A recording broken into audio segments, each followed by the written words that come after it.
कारखान्याचे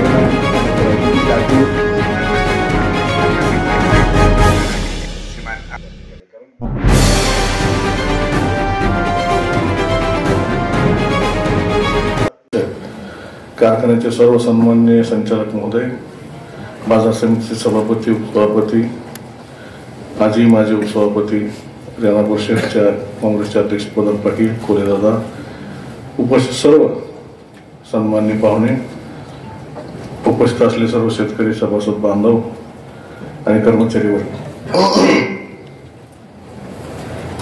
2002 ला आदरणीय साहेबांच्या शुभ हस्ते अरेनाचं रोपटं लावलं आणि या रोपट्याचं वटवृक्षात रूपांतर झालं आणि चाचणी गळीत हंगाम सोडून हा 19वा गळीत हंगाम आज आपण शुभारंभ करीत आहोत. त्या गळीत हंगामामध्ये 4.5 ते 5 लाखाचं आपलं उद्दिष्ट आहे. यंत्रणा दैनंदिन 6000 टन कारखान्यावर ऊस या ठिकाणी येईल अशा प्रकारची यंत्रणा या ठिकाणी उभा केलेली आहे. कारखान्याच्या स्वतःच्या मालकीचे आदरणीय साहेबांच्या संकल्पनेतून स्वतःच्या मालकीचे 10 हार्वेस्टर आणि शेतकरी सभासदांना आणि युवक मित्रांना आमदार धीरज देशमुख साहेबांच्या संकल्पनेतून युवकांना काम म्हणून दिलेले गेल्या वर्षी 18 हार्वेस्टर अशा प्रकारे 28 हार्वेस्टर आणि याच कार्यक्षेत्रातील मिनी ट्रॅक्टर जे की शेतकरी सभासदांची मुलं या ठिकाणी त्या ऊस तोडणीच्या माध्यमातून वाहतुकीचं काम करतात असे 70 मिनी ट्रॅक्टर्स आणि 20 मोठे वाहनं अशी सक्षमपणे 6000 मेट्रिक टन दररोज गाळपासाठी ऊस या ठिकाणी येईल. त्यापैकी आपण 5 ते 5.5 टन गाळप या ठिकाणी दैनंदिन करणार आहोत, जेणेकरून ॲव्हरेज 5000 टन आपल्याला सीजनचे मिळत याची पूर्ण तयारी झालेली आहे. कारखान्याचं संपूर्ण काम पूर्ण होऊन उद्या सकाळपासून हा साखर कारखाना कसल्याही प्रकारे नोके न होता कारखाना पूर्ण कार्यक्षेत्रात ऊस संपेपर्यंत कधीही बंद पडलेला आपल्याला काय मिळणार नाही. आणि आपण या वर्षी गेल्या वर्षी जी ऊस वाळला होता आणि वाळलेल्या ऊसामुळे जी रिकव्हरी आपली कमी झाली ती निश्चित या गळीत हंगामामध्ये तो रिकव्हरीचं सुद्धा बॅकलॉग भरून काढून किमान 12.5 रिकव्हरीचं उद्दिष्ट दैनंदिन आम्ही मागास पोल चेक करून दैनंदिन लक्ष देऊन किमान 12.5 रिकव्हरी आलीच पाहिजे ही उद्दिष्ट आम्ही डोळ्यासमोर ठेवून या गाळपाचं 4.5 लाख ते 5 लाख टनचं उद्दिष्ट या ठिकाणी ठेवून आज साहेबांच्या शुभ हस्ते या ठिकाणी सुरुवात झाली. मी साहेबांचे, आमदार साहेबांचे आणि सर्वांचे पाहुण्यांचे मनपूर्वक आभार मानतो की आम्हाला वेळ देऊन या ठिकाणी आपण आपले शुभ हस्ते आज या ठिकाणी मोडी टाकण्याचा कार्यक्रम करण्यासाठी आलात त्याबद्दल आपल्या सर्वांचे मनपूर्वक आभार मानतो. रेणा सहकारी साखर कारखान्याच्या ह्या 19व्या गळीत हंगामाच्या शुभारंभाच्या आपल्या सर्वांनाच शुभेच्छा देतो.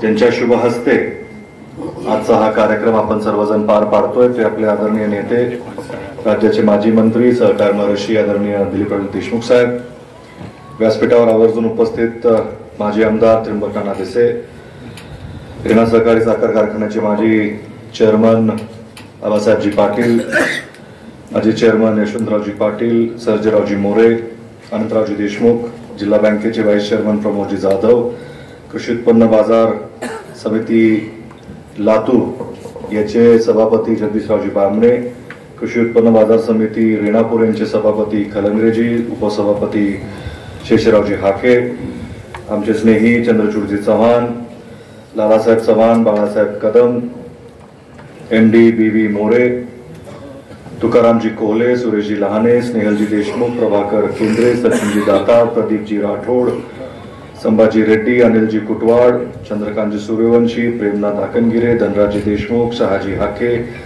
संजय हरिदासजी, पंडितरावजी माने, सतीशजी पाटील, मुकेशजी राजमाने, रमेशजी सूर्यवंशी, पदमजी पाटील, हरिभाऊ गायकवाड, मकबूल शेख, उपस्थित सर्वच संचालक, विभाग प्रमुख, आमच्या उपस्थित सर्व महिला संचालक, पदाधिकारी, तो उपस्थित मोठ्या संख्येने आपण सर्व कर्मचारी. आज सर्वप्रथम तर मी नुकत्याच पार पडलेल्या विधानसभेच्या निवडणुकीमध्ये आणि ज्या पद्धतीनं आपण सर्वांनीच काँग्रेस पक्षाचा विचार ह्या मतदारसंघामध्ये पसरवण्यासाठी जो मदत केली, जे कार्य केलं, त्या सर्वांचे मी पहिला आभार व्यक्त करतो. आज आपला 19वा गळीत हंगाम रेणापूरचा कारखान्याचा सुरू होतोय आणि उद्यापासून विधानसभेचा नवीन गळीत हंगाम निकालानंतर पुढच्या 5 वर्षासाठी सुरू होणार आहे. त्यामुळं येणारे 5 वर्ष आपल्या परिसरासाठी, भागासाठी, आपल्या राज्यासाठी सुख समृद्धी समाधानाचे जावो अशीच ईश्वर चरणी आता मी प्रार्थना करू पाहतोय. कारण की अलीकडच्या राजकारणाची परिस्थिती फारच न आकलन करण्यासारखी झालेली आहे आणि येणाऱ्या काळामध्ये जी काही विधिमंडळ, जे काही महाराष्ट्र निवडेल त्या सरकारच्या माध्यमातून महाराष्ट्राची प्रश्न चांगल्या पद्धतीनं सोडवली जातील, शेतकऱ्यांना चांगल्या पद्धतीचा न्याय मिळेल, आपल्या इथल्या भागातल्या आणि राज्यातल्या सगळ्या तरुण मंडळीला त्यांच्या रोजगाराच्या व्यवस्था उपलब्ध होतील, शिक्षणाच्या व्यवस्था चांगल्या उपलब्ध होतील, महाराष्ट्राचं नाव आणि महाराष्ट्राची उंची वाढवेल असंच विधिमंडळाचं कामकाज असेल अशी ही प्रार्थना ईश्वर चरणी करतो. आणि अनेक वर्ष ह्या परिसरामध्ये काकांच्या पुढाकाराने रेणा कारखाना जेव्हा स्थापन झाला आणि त्याचा तो एक किस्सा नेहमीच आपल्या प्रत्येक कार्यक्रमामध्ये जसा आपण उल्लेख करतो की साहेबांच्या मुख्यमंत्री काळामध्ये इथल्या भागातल्या लोकांनी साहेबांना इथं कारखाना असावा अशी एक कार्यक्रमामध्ये मागणी केली आणि साहेबांनी भाषणामध्ये सहज दिला असं एक घोषणा केली. त्याची पुनरावृत्ती अशी झाली की कुणालाच ते कळालं नाही की काय दिलं, म्हणजे कारखाना दिला. म्हणजे तो दिलदारपणा आपल्या राज्याच्या मुख्यमंत्र्याचा काय आहे आपण हा सगळ्यांनी जवळून पाहिलेला आहे. आणि महाराष्ट्र राज्याचे मुख्यमंत्री कसे असावेत तर ते आदरणीय विलासराव देशमुख साहेबांसारखेच असावेत असंच आजकाल सगळ्यांना भावना असते की जेणेकरून महाराष्ट्र राज्याची कामं असतील, आपल्या भागातल्या लोकांचे विषय असतील आणि त्यांच्या अडचणीमध्ये धावून जाणारे मुख्यमंत्री म्हणून साहेबांना आपण नेहमी ओळखलेलं आहे. मग तो सोयाबीनचा किस्सा लष्करी आळीचा असावा, शिक्षणामध्ये विद्यार्थ्यांना शिष्यवृत्तीचा विषय असावा, एखाद्याबद्दल कुठल्या आरक्षणाचा विषय असावा, अनेक विषयांवर सहजपणे मात करत साहेबांनी त्यांचा कार्यकाळ जो गाजवला तो सगळ्यांना आपल्याला जवळ आठवतोय. आणि अनेक नेते जे आता विरोधी पक्षात जरी असतील त्यांनी देखील त्यांच्या भाषणामध्ये नेहमी सांगितलं किंवा कुठली मुलाखत जरी झाली तर आपले आवडते मुख्यमंत्री कोणते तर ते साहेबांचंच नाव उल्लेख करतात की सहजपणे काम करण्यासाठी आणि त्यांची जी ख्याती होती की आघाडीचं सरकार सर्वात चांगलं कोणी चालवलं असेल तर आदरणीय लोकनेते विलासराव देशमुख साहेबांनीच चालवलं की त्या काळामध्ये महाराष्ट्राला सांभाळण्याचं काम, पुढे घेऊन जाण्याचं काम त्यांनी केलं. आपल्या भागामध्ये सहकार क्षेत्र वाढवण्याचं काम असेल, आपल्या भागातली सिंचन व्यवस्था चांगली करण्याचं काम असेल आणि आज जे आपण सहज कुठल्याही कार्यक्रमामध्ये कारखाना असेल, जिल्हा मध्यवर्ती बँक असेल, जे आपण सांगतो की लातूरनं जे काही हे टप्पा गाठलेला आहे की आज आपले चेअरमन सांगत होते की ज्या पद्धतीचा हार्वेस्टिंग प्रोग्राम आपण राबवतोय 6,000पर्यंत आपली क्षमता वाढली की 1250 2000 सुरू झालेला कारखाना आज 20 वर्षामध्ये 6,000पर्यंत जातो, 3 पट त्याच्यामध्ये वाढ होती. हे सगळं कसं सहज झालं, शक्य झालं तर हे आदरणीय लोकनेते विलासराव देशमुख साहेबांनी जी व्यवस्था आपल्या भागामध्ये सिंचनाच्या पाण्याची करून ठेवली, किंबहुना जेव्हा केव्हा पाऊस आपल्याकडे पडेल ती बराचच्या माध्यमातून असेल, कॅनलच्या माध्यमातून असेल, या सगळ्या ज्या व्यवस्था त्या काळामध्ये आपण करून ठेवल्या त्याचे कुठेतरी आता आपण फळं चाकतोय असं म्हणलं तरी ते चुकीचं होणार नाही.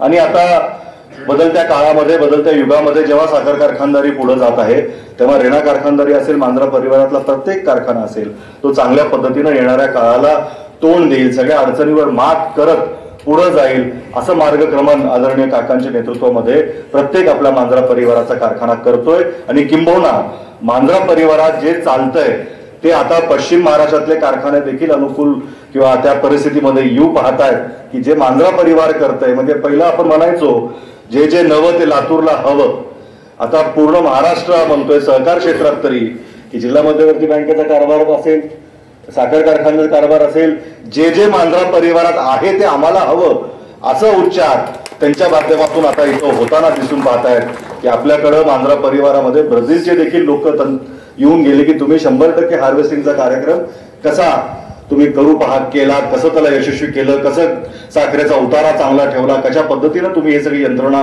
राबवली ते देखील बघून ते देखील आपल्याकडे येऊन आता विचारतायत. आणि एवढ्या मोठ्या देशाचे लोक जेव्हा आपल्याकडे येतात तर कुठेतरी आपण आपल्या पद्धतीनं जो काम करतोय ते काम लोकांपर्यंत आपण पोहोचवलं पाहिजे. बऱ्याच वेळेस आपल्या परिवारावर विनाकारण काही लोक काही गोष्टींच्या टीका करतात, काही लोकांमध्ये संभ्रम निर्माण करण्याचा प्रयत्न करतात. निवडणुका पुढे आलं की प्रत्येक वेळेस त्या गोष्टी पुढे येत राहतात आणि त्याच्यामध्ये कधी कधी आपली लोक पण त्या चर्चेमध्ये गुंतली जातात. आता गुंतणं आणि गुंतणं अलीकडच्या महाराष्ट्राच्या राजकारणामध्ये एक शब्द आलेला आहे की सगळ्याला गुंतवलंय. ह्या चर्चेमध्येच लोकांना गुंतवलंय, पण तुमचा विकास जो झालेला आहे. आणि मला परवाच एका व्हॉट्सअपवर काका एक मेसेज आला की तो आपला रेणा कारखान्याचाच ऊस पुरवठा करणारा सभासद आहे. तर त्या व्हॉट्सअपच्या ग्रुपवर जो एका कॉमन ग्रुपमध्ये होता की जिथं कारखान्याच्या कामगिरीवर टीका होत होती, त्या ग्रुपमध्ये त्याने एक मेसेज टाकला की मी माझ्या बँकेकडे, जिल्हा मध्यवर्ती बँकेकडे गेलो जिथं माझ्या ऊसाचं केन पेमेंट जातंय. मी 10 वर्षाचा हिशोब काढला की गेली 10 वर्षामध्ये मी 2 एकरचा शेतकरी आहे, 2च एकरचा. 10 वर्षामध्ये मला रेणा कारखान्याकडून माझ्या जिल्हा मध्यवर्ती बँकेच्या खात्यावर 58 लाख रुपये जमा झालेले आहेत.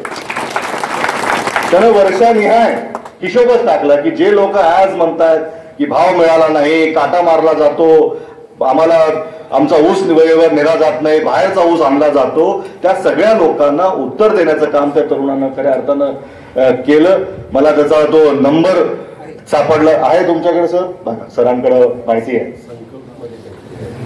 हा, त्यामुळे कुठेतरी अशी लोक देखील आपल्यामध्ये आहेत की खऱ्या अर्थानं आपल्या प्रपंच चालवणारी जी ही व्यवस्था आहे त्याच्याकडं आपण काळजीपूर्वक बघितलं पाहिजे. लोकांची दृष्टिकोन आपल्याकडे बघण्याचा जरी वेगळा असेल किंवा ते आपल्या कार्याला दृष्ट लावण्याचं काम करत असेल तर त्यांचं शुद्धीकरण, त्यांचं आणि त्यांच्या विचाराचं हे दोन्हीही होणं फार गरजेचं आहे. आणि त्यामुळं कारखान्याच्या विकास पत्रातून असेल, कारखान्याच्या केलेल्या कामगिरीतून असेल, आणि ज्या पद्धतीनं आपण पारदर्शक कारभार हा कारखान्याचा अनेक वर्ष इथं पार पाडत आहोत. इथं पनगेश्वरचे फाउंडर मेंबर आमच्यासोबत लहानेजी पण आहेत. काही कारणानं तो कारखाना देखील आपल्या परिसरामध्ये उभा तर आहे पण तो चालू नाही. पण ह्याच्यातही कुठेतरी आपण विचार केला पाहिजे की तोही कारखाना येणाऱ्या काळामध्ये चालू झाला तर इथल्या शेतकऱ्याला अजून चांगला मोठा परिणाम झाला. त्याच्यामुळं काही अडचणी आपल्याला आल्या, काही वेळेस पाऊस पडल्यामुळं वाहनांची व्यवस्था किंवा यंत्रणा काही वेळेस त्या सक्षम पद्धतीनं काम करू शकली नाही. आणि मागे आपण डिस्टलरीचंही कॅपॅसिटी वाढवून घेतलेली आहे. आपल्या भागामध्ये आता आपण सौर ऊर्जा निर्मितीचाही प्रकल्प उभा केलेला आहे. नवीन प्रशासकीय इमारत, सुसज्ज इमारत येणाऱ्या वर्षभरामध्ये ती पण चांगल्या पद्धतीनं उभी राहील ह्या कारखान्याच्या परिसरामध्ये. आणि आता जर आपण हार्वेस्टिंगचा कार्यक्रम म्हणा, हार्वेस्टर मोठ्या संख्येनं आपण घेतलेले, जवळपास 45 ते 50% ऊस पुरवठा हा हार्वेस्टरच्या माध्यमातून होईल. एक मोठी यंत्रणा आपण जी उभी केली की त्याच्यामुळं कुणाचाही ऊस उशिरा जाणार नाही. वेळेत जो काही ऊस असेल चांगल्या पद्धतीचा ऊस पुरवठा कारखान्याला होईल. नियमित पद्धतीनं तो पुरवठा झाला की चांगल्या रिकव्हरीचा ऊस आपल्याकडे येईल. योग्य तो ब्रिक्स बघून कारखान्याच्या टीमनं तो ऊस आपल्याकडं आणण्याचा त्यांनी प्रोग्राम आखलेला आहे की जेणेकरून रिकव्हरी चांगली राहील. आणि लोकांमध्ये तोही आपण संवाद साधला पाहिजे की ब्रिक्सच्या बघून जी आपण तोड जरी असेल आणि ब्रिक्स व्यवस्थित नसतील तर त्याच्यामुळे आपल्या रिकव्हरी उतारावर फरक पडेल. आपल्याला जो अंतिम भाव मिळणार आहे त्याच्यावर फरक पडेल. तर माझ्या मते शेतकरी देखील आपला फायदा कशात आहे ते चांगल्या पद्धतीनं समजून घेतील. प्रत्येक डिपार्टमेंटच्या कर्मचाऱ्यांनी आपापला विभाग चांगल्या पद्धतीनं चालवावा, चांगल्या काटकसरीनं सगळ्या काही गोष्टी कराव्यात की प्रत्येक विभाग, जो साखर विभाग असेल, बगासचा विषय असेल, वीज निर्मिती असेल, डिस्टलरीमध्ये ज्या पद्धतीनं आता आपण बी हेवी किंवा त्या पद्धतीनं इथेनॉलचं टेंडर आपण भरलं असेल त्याच्यामधून चांगल्या पद्धतीचा इथेनॉल पुरवठा जरी आपण शासनाला केला तर त्याच्यामध्ये चांगला भाव आपल्याला मिळू शकेल. आणि येणाऱ्या काळामध्ये पुढच्या टप्प्यामध्ये जो प्रकल्प आम्ही BSI कडून परवानगी वगैरे घेतली पण ह्या वेळेस तो आपला बायो CNGचा प्रकल्प अजून आपण तो सुरू करू शकलो नाही किंवा तो घेऊ शकलो नाही. पुढच्या टप्प्यामध्ये येणाऱ्या काळामध्ये आपण तोही प्रकल्प त्या कारखान्याच्या परिसरामध्ये उभा करण्याचा संचालक बोर्डाचा मानच राहिलेला आहे. तो येणाऱ्या काळामध्ये जरूर तोही प्रकल्प, जसं मांजरा परिवारामध्ये प्रत्येक कारखान्यामध्ये ऊसापासून आणि ऊसाच्या रसापासून आणि वेस्ट पासून जे काही चांगले उपपदार्थ आपण करू शकतो, म्हणजे गॅसची निर्मिती असेल आणि त्याच्यानंतर येणाऱ्या काळामध्ये चांगल्या प्रकारचं फर्टिलायझर, आता बायोगॅस निर्माण झाल्यानंतर प्रेसमड मधून सुद्धा जे काही उरणार आहे ते चांगल्या दर्जाचं NPK म्हणजे नायट्रोजन जास्त पद्धतीनं असतं. तर येणाऱ्या काळामध्ये ते परत जर आपण कार्बन त्याच्यामधलं ऊसाच्या फळामध्ये किंवा ऊसाच्या शेतकऱ्यांना जर दिलं तर ते चांगलं फर्टिलायझर येणाऱ्या काळामध्ये ब्रँडेड फर्टिलायझर मांजरा परिवाराचं आपल्याला इथंच निर्माण करून अजून शेतकऱ्यांना चांगल्या पद्धतीचं फर्टिलायझर देखील परिवाराच्या माध्यमातून देता येईल असेही कल्पना आपल्या समोर इथं मी मांडतो आणि माझं मनोगत इथंच थांबवतो. जय हिंद, जय महाराष्ट्र. नुकत्याच निवडणुकांचा प्रचार संपलेला आहे आणि आता आपण पुन्हा मूळ आपला जो काही शेतीचा व्यवसाय आहे किंवा जे सहकारातले युनिट्स आहेत ते सुरू करण्याला आपण सुरुवात केलेली आहे. कालच आपण मांजरा कारखान्याचे मोडी टाकून गळीत हंगामाची सुरुवात केली. आज आपण रेणा कारखान्याची मोडी टाकून गळीताची सुरुवात करतो आहोत. 10 तारखेला जागृती कारखान्याची मोडी टाकून तो आज 4,500 सुरू झालेला आहे आणि कालची त्यांची डेची रिकव्हरी 10.35 आहे. सुरुवातच त्यांनी 21.5-22 सरासरी त्यांची ब्रिक्स MD साहेब आणि शेतकरी अधिकारी ऐकतील ते सरासरी त्यांची 21.5 ब्रिक्स घेतल्यामुळे ती रिकव्हरी आलेली, ज्याची 21.5 किंवा 22च्या खाली रिकव्हरी आहे. आता आपण तोडी दिल्या असतील किंवा देणार असाल तर ह्या निमित्तानं मुद्दा विसरू नये म्हणून मी सुरुवातीला हात घेतोय तो असा की साखरेचे ब्रिक्स पाहूनच आपण जर तोड दिली तर मग अधिक रिकव्हरी होईल, अधिक रिकव्हरी राहील तर मग भाव चांगला मिळेल. 1% रिकव्हरी कमी म्हणजे 300 रुपयाचं नुकसान आहे, आपण समजून घेतलं पाहिजे. कारण 10 किलो साखर साधारण 1% रिकव्हरीला आपण गृहीत धरतो आणि 10 किलो साखरेचा दर जर 35 रुपयाने धरला तर 350 होतात. वाहतूक वगैरे जाऊन विचार केला तर 300-325 रुपयाचा भाव कमी निघतो आणि त्या दृष्टिकोनातून ऊस तोड देताना बघितली पाहिजे. ऊस घेऊन जायची घाई शेतकऱ्याने करू नये. तुमच्या ऊसाची ब्रिक्स जर आता 18 किंवा 19 असेल तर 15 दिवसातच पुढच्या प्रोग्राम मध्ये ती आता थंडी पडायला सुरुवात झाल्यामुळं निश्चितपणाने त्याच्यामध्ये वाढ होते आणि मग 21-22च्या दरम्यान मध्ये यायला वेळ लागत नाही. सरकारला उलट धन्यवाद दिले पाहिजेत की निवडणुकीमुळे 15 तारखेच्या आत कारखाने सुरू करू नये, अन्यथा कॉम्पिटिशन मध्ये 1 ऑक्टोबर पासून इकडं सुरू झाला तिकडं सुरू झाला, गुळ पावडरवाले सुरू झाले, सगळं गुळ पावडरवाल्याच्या बातम्या काही दिसण्या गेल्या. थंड आहेत यावर्षी. सुरुवातीला 28 मागच्या वर्षी सुरुवात करून मग काही लोक भाषणात म्हणायला लागले त्यांना 28 परवडत मग तुम्हाला कसं काय परवडत नाही वगैरे. आम्हाला येसन आहे, मुरकी आहे, कासरा आहे आणि ते गावाला ओवाळून सोडलेले, देवाला सोडलेले आहे. त्याला एटन माहिती नाही, झू माहिती नाही, तास माहिती नाही, मुरडन माहिती नाही. आम्हाला सहकारी पद्धतीने चालवलेल्या कारखान्याला FRPचा नियम आहे. तोडणी वाहतुकीच्या बाबतीमध्ये काय दर द्यावा त्याचे काही गायडन्स आहेत. अनेक नियमामधून जावं लागतात. ते नियम पाळल्याच्या नंतर आणि सगळ्या गोष्टी केल्याच्या नंतर निश्चितपणाने त्या ठिकाणी काही गोष्टीवरती मर्यादा येतात. तरी आपला सर्वांचा प्रयत्न राहतो की आपण जास्तीत जास्त भाव देण्याच्या दृष्टिकोनातून आपण प्रयत्न करतो आहोत. एखाद्या साखर कारखान्याला एक्सपान्शन मध्ये जेवढ्या गोष्टी करणं गरजेचं सध्या परिस्थितीमध्ये त्या सगळ्या गोष्टी आपण केलेल्या आहेत. इथेनॉलचं धोरण मागच्या वर्षी धरसोड झाली सरकारची. आपण इथेनॉलची तयारी केली. 1 महिनाभर इथेनॉलचं आपण टेंडरही भरलं आणि उत्पादन केल्यानंतर अचानक केंद्र सरकारने सांगितलं की तुम्ही इथेनॉल करू शकत नाही, बंद करा म्हणून. म्हणजे ज्या ह्याच्यातून 2 पैसे कारखान्याला आणि त्याच्या माध्यमातून शेतकऱ्याला 2 पैसे मिळतील असं धोरण त्यांनी बंद केलं. साखर कमी पडेल वगैरे वगैरे. कारण लोकसभेची त्यांची निवडणूक होती. गेल्या 5 वर्षात आपल्याला माहिती आहे की 4 वेळा FRP वाढलेले, 50-50 रुपये का होईना पण 4 वेळा वाढलेले. FRP वाढणाऱ्याला कोणाचा विरोध असण्याचं कारण नाही. FRP वाढलीच पाहिजे, शेतकऱ्याला 2 पैसे मिळालेच पाहिजेत. तोडणी गेल्या वर्षी 100 रुपयांनी वाढली टनाला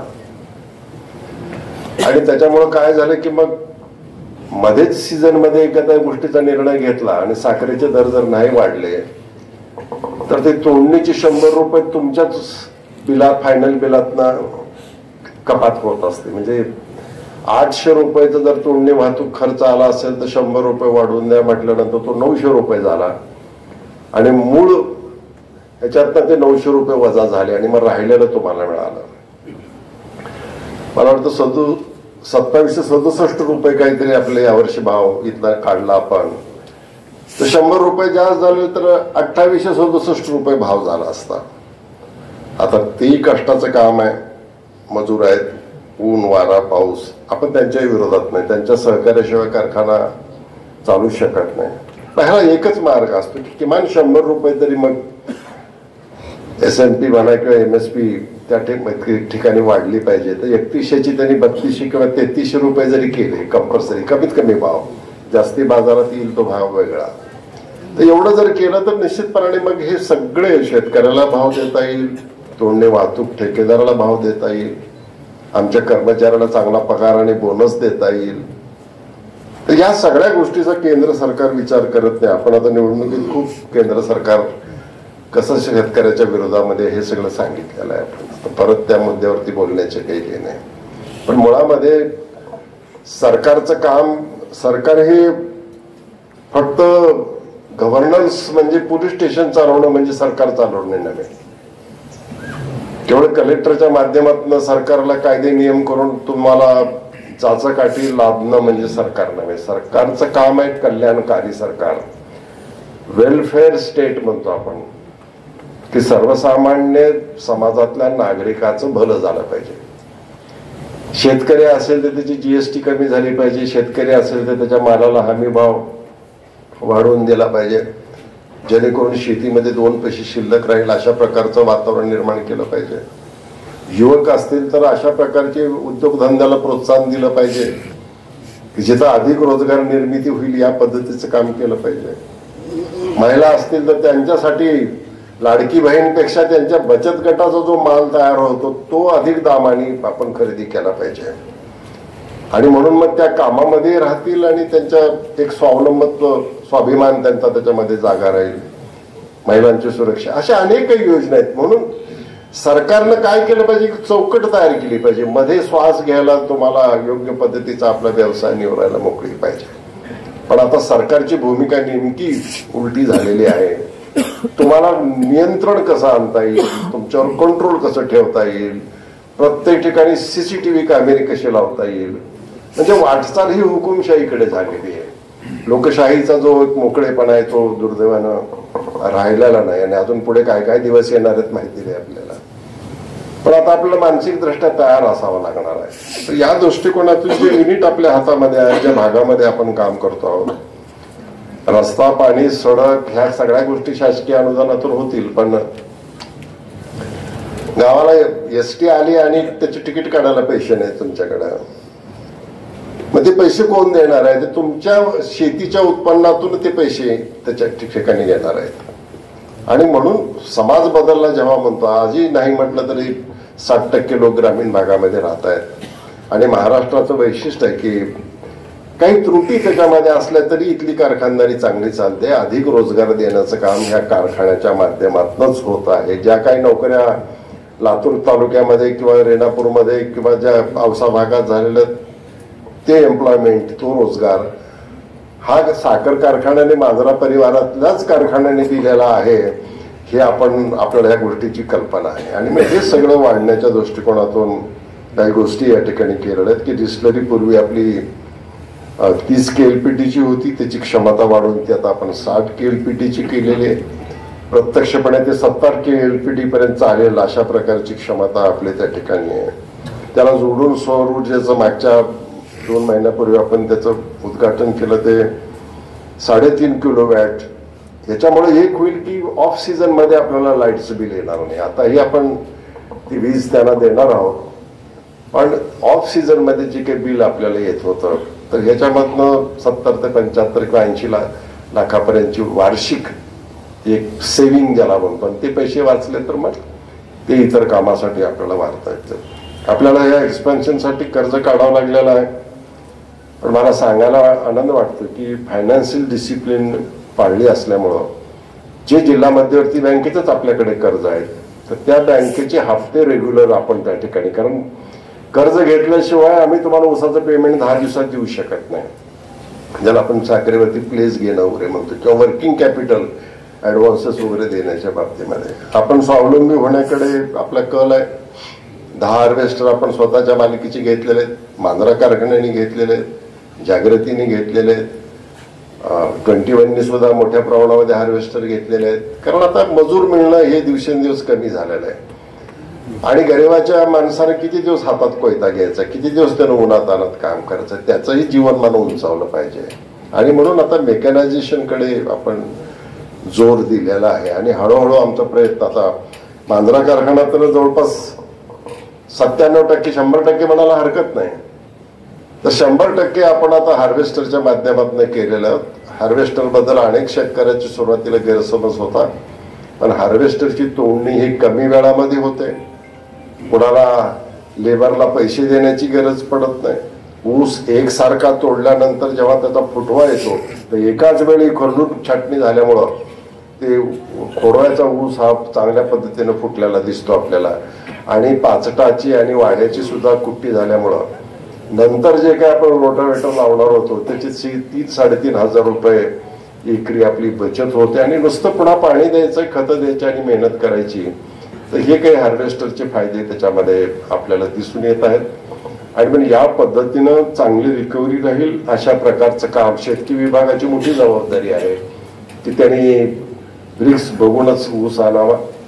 कसल्याही प्रकारचा कॉम्प्युटरचा जो तुम्हाला प्रोग्राम आहे तो आपण करत नाही ते, पण ते सूचना करायची. पण मी असं म्हणेन की कोणावरही शेतकऱ्यावरती अन्याय होणार नाही या पद्धतीचं काम आपण केलं पाहिजे. या निवडणुकीमध्ये काटा मारतात वगैरे अशी खूप चर्चा झाली. माझं जाहीर आव्हान आहे की आपल्या काट्याला सील करत असताना परिपत्रक काढा, की दौंडी द्या गावगाव. ज्यांना येऊन बघायचंय त्यांनी त्याच्यामध्ये येऊन बघावं. कुठल्याही कारखान्याच्या परिवारातला खाजगी असो सहकारी असो. आणि तुम्हाला तुमच्या काट्या मोबाईलवर ऑनलाईन पाहिजे असेल तर रोज कुठली गाडी येते काय वजनाची खाली होती तो विरोधकाला सुद्धा बघायला मिळू शकते. इतकं पारदर्शक करण्याची आमची मानसिक तयारी आहे. म्हणजे विरोधी पक्षाच्या नेत्यांच्या सुद्धा मोबाईलवर कुठल्या नंबरची गाडी खाली झाली आणि तिचं वजन किती झालं त्याने तिथं बसून हिशोब ठेवावा आणि मग आमच्यावरती आरोप करावे. जी गोष्ट करायचीच नाही, जी गोष्ट केलीच नाही त्याच्याबद्दल. आणि मग ह्यांचा ऊस इतके दिवस कसा चालला होता हे अनेकांनी प्रश्न विचारले. तो आजच्या सभेचा विषय नाही आपला. म्हणजे या पद्धतीचं भूमिका आहे. आणि ज्या दिवशी अशी वाईट वेळ काटा मारण्याची येईल त्या दिवशी आम्ही राजकारण सोडून देऊ. आम्ही म्हणू आमच्याच्यानं होत नाही, आम्ही घरी बसू. पण अशा पद्धतीचं शेतकऱ्याचं, कारण बरं एकाचा ऊस काटा मारणं म्हणजे शेतकऱ्याचं वजन कमी लावणं. जो वाहतूक करून आणतोय त्याचा सुद्धा खिसा कापल्यासारखा आहे. जो तिथं ऊस तोडतोय त्याला सुद्धा त्याची झळ पोचते. कारण वजन कमी झालं की ते सगळ्या घटक त्याच्यामध्ये येतात. आणि म्हणून अशा प्रकारची कधीही चुकीची गोष्ट आदरणीय मोठे साहेब असल्यापासून आपण बघतो आहोत. गेटकेलला कधी आपण वेगळा भाव दिला नाही. पश्चिम महाराष्ट्रामध्ये अनेक भागामध्ये जे बिगर सभासदला गेटकेला हा शब्द ते वापरतात. त्यामुळे आपल्याकडे तर बऱ्याचदा जवळपास निम्मा ऊस बिगर सभासदाचा त्या ठिकाणी येतोय. 2 भाव आपण कधी काढले का आठवा तुम्ही? कधी 2 भाव काढले नाहीत की सभासदाला मताचा अधिकार आहे म्हणून त्याला 50-100 जास्त द्यायचे आणि बिगर सभासदाला मताचा अधिकार नाही म्हणून त्याला कमी द्यायचे, असंही कधी केलं नाही. एवढंच नव्हे, कर्नाटकात जेव्हा सुरुवातीला बांद्रामध्ये ऊस आणला तेव्हा जो भाव इथल्या सभासदाला लातूरच्या दिला तोच भाव तिकडे कर्नाटक बिदर भागातल्या शेतकऱ्यांना सुद्धा दिला. साहेबाला जेव्हा विचारलं तेव्हा साहेब म्हणाले तो शेतकरी नाही का, जरी तो पलीकडल्या राज्यात असला त्याला सुद्धा उन्हामध्ये चिखलामध्ये पावसामध्ये कष्ट करावे लागतात. त्याचे दुःख आणि महाराष्ट्रातल्या शेतकऱ्याचे दुःख काही वेगळे नाही आहेत. त्याची अडचण पंढरपूरवरनं ऊस आणला आपण. म्हणजे पहिली सुरुवातीची 5-7 वर्ष आमची स्वावलंबी होईपर्यंत. आणि म्हणून भेदभाव हा आमच्या परिवारामध्ये मांजरा परिवारामध्ये कधी ठेवलेला नाही आणि ती विश्वासार्हता आहे. म्हणून तर लोक म्हणतात किंवा आम्हाला सभासद व्हायचंय, आमची शेअर घ्यायची राहून गेले कुठल्याही याला त्या कारणाने ते मिळावेत अशा प्रकारची अपेक्षा. आणि मी सांगितलं की जेव्हा केव्हा रेणा कारखान्याचे शेअर्स वाढतील किंवा आम्ही ते देण्यासाठी उपलब्ध करून देऊ तुम्हाला, तर त्यावेळी निश्चित ज्याला मिळालं नाही त्या सगळ्या मान्यवरांचा विचार आपण त्याच्यामध्ये करून ते करत असताना कसलाही भेदभाव केला जाणार नाही. आमची एकच जात आहे ती म्हणजे शेतकरी, आणि आमचा एकच धर्म आहे म्हणजे ती काळ्या आईची सेवा. त्याच्यामध्ये वेगळं भूमिका आमची काही नाही, एकच धर्म आहे आमचा, ती काळ्या आईची सेवा करणं, कारण तीच आम्हाला जिवंत ठेवते, जगवते, वाढवते, पोचते. या भूमिकेतनं मला असं वाटतं की त्या सगळ्या गोष्टी करायच्या. बाकीच्या मुद्द्यावरती इथं काही बोलावं असं नव्हे. मला आनंद वाटतो की आमचं चेअरमन, व्हाईस चेअरमन, आमचे सर्व संचालक मंडळ हे निश्चितपणाने सातत्याने या विकासाच्या कामामध्ये, आम्ही एखादी कल्पना मांडली तर त्या कल्पना मीटिंगमध्ये उचलून धरणं किंवा त्या कल्पनेला साथ देणं, ती कल्पना राबवण्यासाठी पुढाकार घेणं, अशा पद्धतीची सकारात्मक भूमिका रेणा कारखान्याच्या संचालक मंडळाची, परिवारातल्या सगळ्याच संचालक मंडळ, एकमुखी नेतृत्व आणि एकमुखी निर्णय असला की मग मला वाटतं की ती संस्था पुढे जायला कसल्या प्रकारची अडचण येत नाही, ते वातावरण त्या ठिकाणी ठेवलं. आमचे अधिकारी रात्रंदिवस काम करतायत, कष्ट करतायत. या ठिकाणी प्लॅन्टमध्ये काम करणारे आमचे काही कामगार मला या ठिकाणी दिसत आहेत. त्याही सगळ्यांना विनंती करायची की आपले कमीत कमी लॉसेस होतील, पोल लॉसेस कमी होतील. शिफ्ट बदलल्याच्या नंतर शिफ्ट इंचार्ज त्या ठिकाणी उपस्थित असला पाहिजे. शिफ्ट इंचार्जचे टायमिंग तुम्ही वेगळं करा, यांच्याबरोबर देऊ नका. यांची 8ला जर शिफ्ट सुरू, 8-12 ह्या पद्धतीने आपण करतो, तर तिथला इंचार्जची 15 मिनिटं अगोदर करायची, त्याची शिफ्ट ही 15 मिनिटं अगोदर सुरू होईल, तो 15 मिनिटं येईल. कारण मग शिफ्ट संपल्यानंतर लगेच लोक मिल किंवा मशीनवरनं बाजूला जातात, पण येणारा माणूस कपडे घालायला लागलाय, ड्रेस बदलायला लागलाय, निघायला यायला लागलाय, मग त्या मधल्या काळामध्ये मग शूट जॅमिंग आणि काम बंद पडण्याची शक्यता बऱ्याचदा काही ठिकाणी दिसून आली. तेव्हा ते थोडंसं आपण जबाबदारीनं, तुम्ही करतात, माझी काही तक्रार नाही तुमच्याबद्दल, पण आणखीन चांगलं कसं करता येईल या पद्धतीची भूमिका. म्हणजे आम्हाला जरा बोनस द्यायला किंवा दिलेल्या बोनसचं एक समाधान आम्हाला त्या ठिकाणी वाटत असतं, आणि म्हणून तुम्ही करा. आणि तुम्हाला कुठे तुमच्या HOD कडनं किंवा तुमच्या दुसऱ्या ह्याच्याकडनं बरेच लोक सिनियर आहेत, काही अडचणी असतील तर तुम्ही मला सांगू शकता, चेअरमनला सांगू शकता, तुम्ही मला मेसेज करू शकता, तक्रार म्हणून नव्हे, जी अडचण म्हणून, तर ते आम्ही लगेच अटेंड करू आणि त्या गोष्टी तुम्हाला पुरवण्याचा प्रयत्न करू. बाकी आता अधिक काही फार बोलण्यासारखं नाही आहे. पुन्हा एकदा आपल्या सर्वांना, विशेष करून चेअरमन, व्हाईस चेअरमन, संचालक मंडळ, MD आणि त्यांचे अधिकारी, कामगार, कर्मचारी यांना मनापासून शुभेच्छा देतो. मन लावून काम करूया. यावर्षी सीझन थोडासा कमी राहायची शक्यता आहे, ऊसाची उपलब्धता नाही, आणि म्हणून जे आहे ते चांगल्या पद्धतीनं गाळप करून आपण अधिकात अधिक भाव आमच्या सगळ्या शेतकरी सभासदांना देऊया, अशा प्रकारचा या निमित्तानं संकल्प करतो. आपल्याला शुभेच्छा देतो आणि माझं भाषण संपवतो. जय हिंद, जय महाराष्ट्र. रेणा सहकारी साखर कारखान्याच्या 19व्या गळीत हंगामाचा शुभारंभ आपल्या संस्थेचे संस्थापक आदरणीय दिलीपरावजी देशमुख साहेब, या ग्रामीणचे आमदार आदरणीय भैयासाहेब, आबासाहेबजी पाटील, अनंतरावजी देशमुख, प्रमोदजी जाधव, तुकाराम दादा, भीमराव, उमाकांत खलंगरे, अनिल कुटवाड, शहाजी हाके, हरिभाऊ गायकवाड, चंद्रकांत सूर्यवंशी व या कारखान्याच्या गळीत हंगामाच्या शुभारंभ प्रसंगी आपण सर्वजण कारखान्याच्या विनंतीला मान देऊन उपस्थित राहून आपला अमूल्य वेळ दिला, त्याबद्दल सर्व उपस्थितांचे मी मनपूर्वक आभार मानतो. ही सभा संपली अशी जाहीर करतो.